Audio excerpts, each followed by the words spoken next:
You're here because you want to figure out how to calculate real estate numbers easily. So I'm going to help you do that coming up.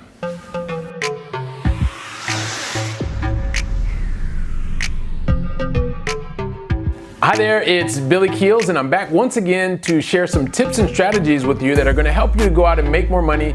They're going to help you to have more control over your free time, and ultimately they're going to help you to live with less stress. So if it's your first time here, why don't you go ahead and subscribe to the channel and make sure that you like it. And right up front, like I always do, I'm going to ask you to go ahead and share this episode as soon as you find value in it. And because by doing that, you're actively participating in helping our community to grow, and it's been growing so much, so recently, and I really want to thank you for doing exactly that. So let me give you the answer to your question, and I guess it's part of just really helping you to understand how you can calculate your real estate numbers really easily or do that even faster. And I guess you're probably thinking that this is a lot of times you can really easily get lost in analysis paralysis, especially nowadays because you probably have a lot of extra time on your hands. You're sitting around the house and you're trying to figure out this real estate thing. And there are so many different videos, there's so many different books.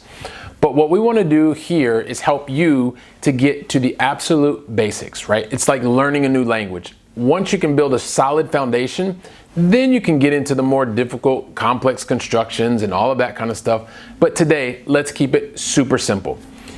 And there's a basis for everything that's related in real estate. And whether you're looking at a single family house or you're looking at a very large, complex industrial unit or a very large apartment complex. And you may figure out, you understand why you want to be investing in apartment complexes or why you want to be investing in a particular niche, but let's figure out what is the way to calculate it really easily. And so let's take it from the very top. The very first thing that you want to know is all of the different ways that currency or money is actually coming into your property. And that's the very first line. And that is anything that has to do with revenue or rent. So all of the revenue that's coming in the different real estate property that you have is the very first thing that you need to know. Because once you have all the money coming in, then you know what? You're actually operating that property. And there's a lot of different operating expenses that you need to be aware of as it relates to buying and or managing a real estate property. And so all of those different expenses they leave your business, right? And so those are all the different operating expenses. Things like the property management company or the different insurance policies or just maintenance and repair. All of the things that you need there, that is revenue. So that is expenses. So you have your revenue minus your operating expenses gives you something called your net operating income or your NOI. And so with your NOI or your net operating income, it would be great if everything stopped there. And if you were paying for something fully in cash, well, then it would be there. But one of the wonderful things about real estate is being able to use leverage. And I know we've talked about this in the past, but being able to use leverage, then that means that you have a debt service or that you have a mortgage. So once you have your NOI, you have to then take out any of the different leverage options that you're going to be using, and you have to subtract that once again. So your net operating income minus your debt service or your mortgage gives you your what we call cash after debt service, and also many times called your net income. So, and that gives you actually what is the cash flow that you have. And so that's the easiest way to remember. So I'm going to really quickly break it down for you once again. The easiest way to calculate your real estate numbers is starting from the foundation. And your foundation starts with all of the revenue coming in minus all of the operating expenses going out. That gives you your net operating income.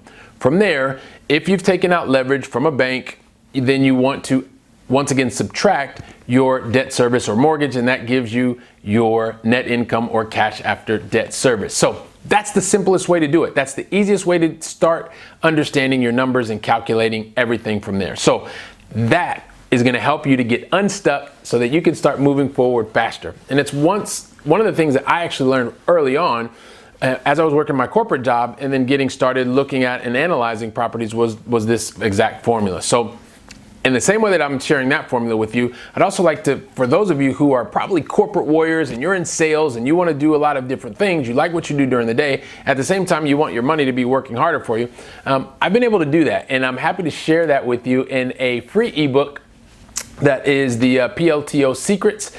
If you want to pick that up, the only thing you need to do is leave your email address as well as your name. Just leave that at keeponcashflow.com/roadmap. Really looking forward to having you take advantage of all the things that I've learned and avoiding a lot of the different mistakes that I've made already. And look, if you're also interested in long distance investing, don't forget to check out the Going Long podcast with Billy Keels. We continue to get more and more downloads and would love to have you learn and join us as part of the Going Long audience. So my name is Billy Keels once again. That's my 2 cents for today. And as always, hasta la próxima.